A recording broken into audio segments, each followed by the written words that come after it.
One is nothing but what Poiseuille flow. Okay, so that we are going to discuss Poiseuille flow. Another one is Cauchy flow. Now Poiseuille flow is nothing but you can see Poiseuille flow is happening, the flow happening between two fixed parallel plates, two stationary parallel plates. That is what is called Poiseuille flow. So just assume some flow is happening between two fixed plates, and the gap or the width between these two plates is 2b, and it is having width in z direction, or it. So you can see the axis x, y. X is horizontal, y is vertical, and z perpendicular to the surface of the uh, book or this window. So that means in z direction it is very long, so there won't be any wall restrictions or wall effects in the z direction.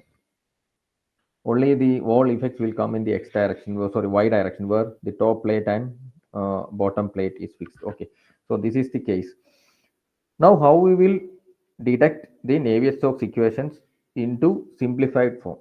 First, there you can see, so this is the laminar flow between the fixed parallel plates. So x momentum equation they have considered. X momentum equation we can easily write. And what are the assumptions we made in this particular case is explained. What are the assumptions we made? The assumptions we made is that it is a steady laminar incompressible viscous flow between parallel plates of a distance of 2b or 2h. Okay, so this is a fixed plate. It's a fixed plate. You can see it's a steady flow. Steady flow means what? Steady and uniform. What is the difference? Steady flow means nothing will change with respect to time. Everything will remain constant with respect to time. That is called a steady flow. So any term with where dou by dou t, we can remove it. Laminar means smooth flow, one layer by layer, one layer over the other. So smooth flow. Incompressible means constant density. Viscous means viscosity is there. It's viscosity effect will come into picture. And so there is another set of assumptions called uh, plates are wide, very wide and long. So the flow is purely axial. In x direction only, the velocity exists. There is no v component or w component of velocity. Okay, so that is the next assumptions. And the hydrostatic pressure gradient also we will neglect. Hydrostatic pressure gradient means dou p, where pressure variation uh, with respect to y.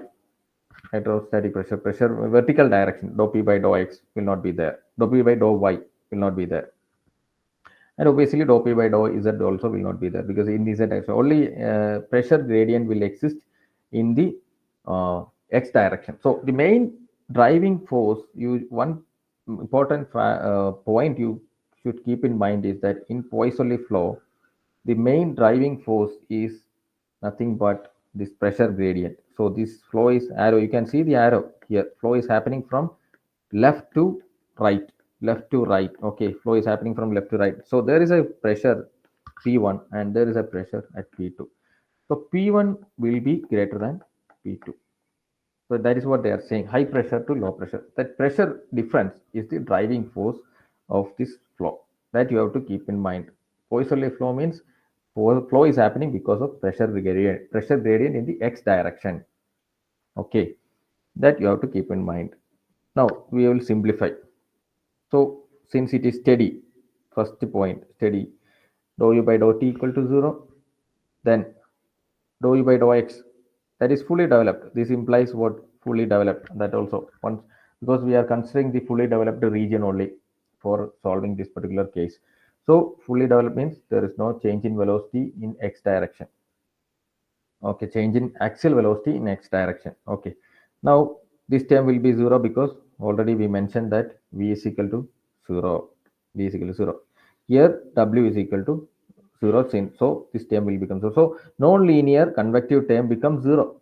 That was then we can, now we will get an exact solution, because the non-linearity that entire term will is removed. So you can solve it now. Dou p by dou x will exist because I told, because the flow is happening because of just only the reason for the flow from left to right or high pressure to low pressure. So is because of dou p by dou x. So it should exist. So we can't remove it that way. Now dou u by dou x is zero. So dou square u by dou x square is also zero. Dou u by dou y exists. I told because with respect to y, if I go in this direction, velocity is changing. Though u is changing with respect to y. So dou square u by dou y square also will exist. Dou u by dou x will be zero, and dou u by dou z also will be zero. There is no change in axial velocity in the z direction. And body force neglected. There is no body force. Okay, so 0, 0. Okay, fine. Now at the end, what we will get? We will get mu into this term into dou square u by dou y square. And dou square u by dou y square is equal to dp by dx. dp by dx. That is a constant. So this is the term you are getting for Poiseuille flow. Now we have to integrate and find the expression of velocity u. So we have to integrate with respect to y. Okay. So now if we integrate, you will get what is that mu into d square u by d square u by dx dy square is equal to dp by dx. And if you integrate, so if you take that d square u by dy square is equal to 1 by mu dp by dx. Okay, fine. Now if you integrate, see what value you will get. First integrate d square. Okay, so you can, this is not du. Okay, you can now it can keep it as du by dy, 1 by mu dp by dx y plus c1. Okay, this is the integral, first integral. Now there is a constant. What boundary condition we will apply? That is the next what we are going to discuss. We can use the flow symmetry to evaluate c1. So what is that? So there is a term called du by dy, and there is a term called y. At y is equal to 0, what is the value of du by dy? Du by dy is nothing but the slope of any point. If you draw the slope, that slope we can, you will get the uh, if you want to know the value of the slope, it is nothing but what, this is this term, this is du, this is dy. So theta. So what is the slope at this point? Slope of that line. Slope of this line. I am saying slope of this line. Or some other color if I am using. Then if this is the line, then at this point, what is the slope of that velocity profile? Okay.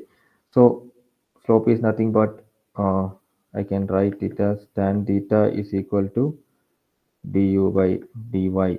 But if theta is too small, then tan theta, we can approximate it as theta. That is, theta is equal to du by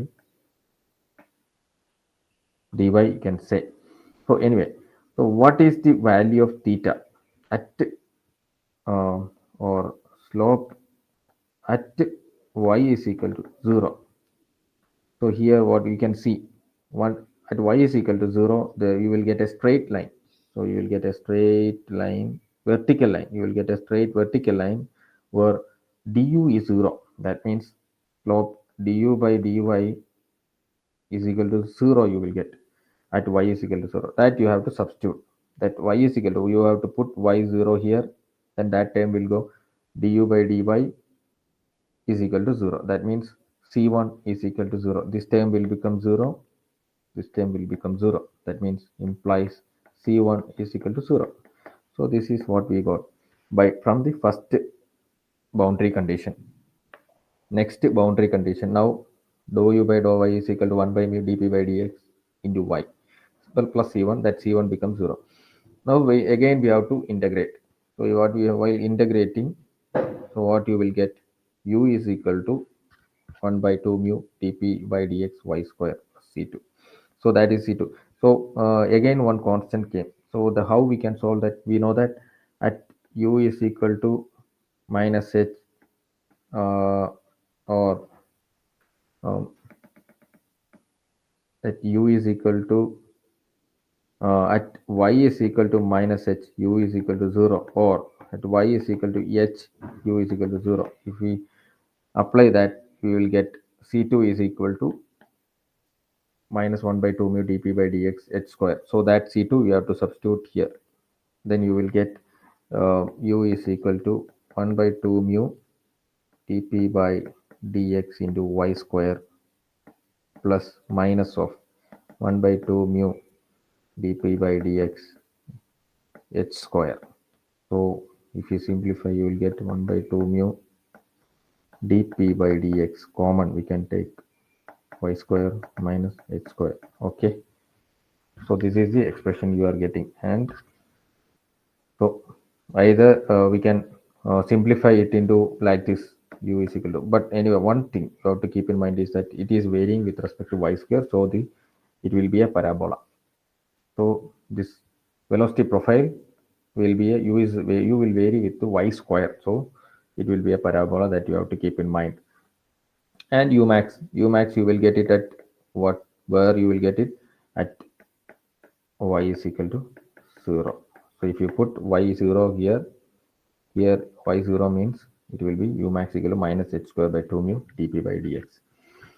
Then u by umax you can write it like that, and 1 minus y square by h square. And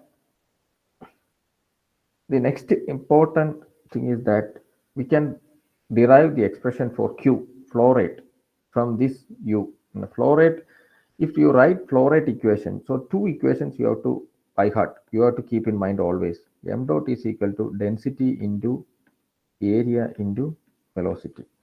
And flow rate is, that is volume flow rate is equal to area into velocity. That is meter cube per second. This is kilogram per second, mass flow rate and volume flow rate. So that is what here. So if we know velocity and the area, we can find the flow rate.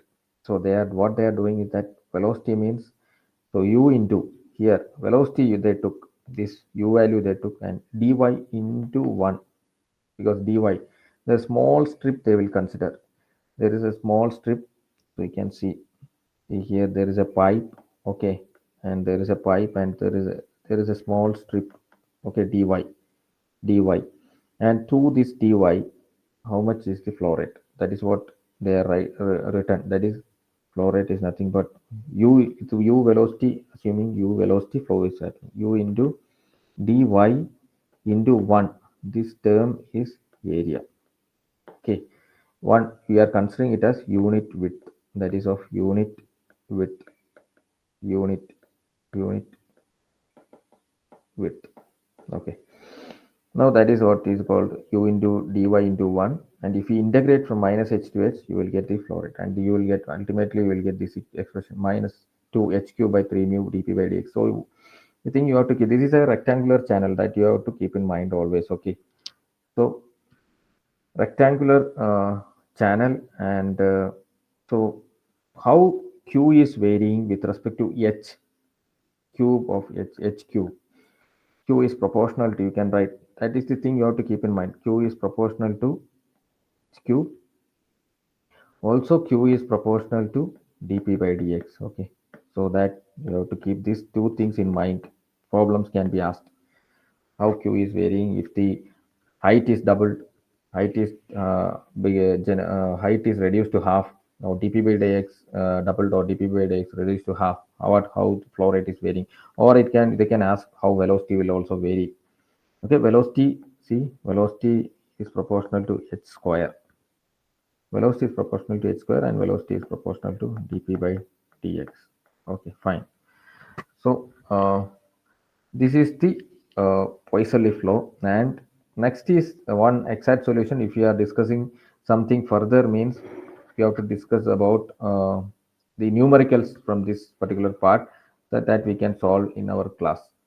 And next is this I think you almost you got the idea. So once again, if I am repeating or recapping what I just want to say, we discussed about um, entrance region or entrance length. So what is it, length or distance which the profile will keep on growing, the velocity profile will keep on developing, is called developing region. And once it get fully developed, or how we can say it's fully developed, because there won't be any change of velocity with respect to x, that is Dou u by dou x will be 0. That is called fully developed. That always you have to keep in mind. And in developing region, use a function of x comma y, but in fully developed region, use a function of y only. Okay, that these things you have to keep in mind. Then the bound velocity gradient or velocity profile formation is just of this no slip condition. That is the thing you have to keep in mind. Next is what are the assumptions for Poiseuille flow that we have to. Okay, what is Poiseuille flow? Poiseuille flow is nothing but two stationary plates. Flow is happening between two stationary plates. At the same time, it is pressure difference causes the fluid motion between the stationary surface. This is very important. Pressure difference is the driving force for that flow between the two stationary plates. Now, we some of the assumptions are there where you can see some of the assumptions: steady, laminar, incompressible, viscous flow, and so there is a distance of 2h between between the plates, and velocity v is equal to 0, w is equal to 0, and no gravity units. Body force we are not considering. And from the continuity equation, dou v by dou y equal to 0, that v is equal to 0, w equal to 0, so dou u by dou x equal to 0. That is the condition for fully developed flow. It's called fully developed flow. So then if we apply to the Navier-Stokes equation, we will get this expression first. Then if we integrate, and if we will get uh, what u is equal to this equation. This u is equal to minus h square by 2 mu dp by dx into 1 minus y square by h square. Or u max equal to this equation.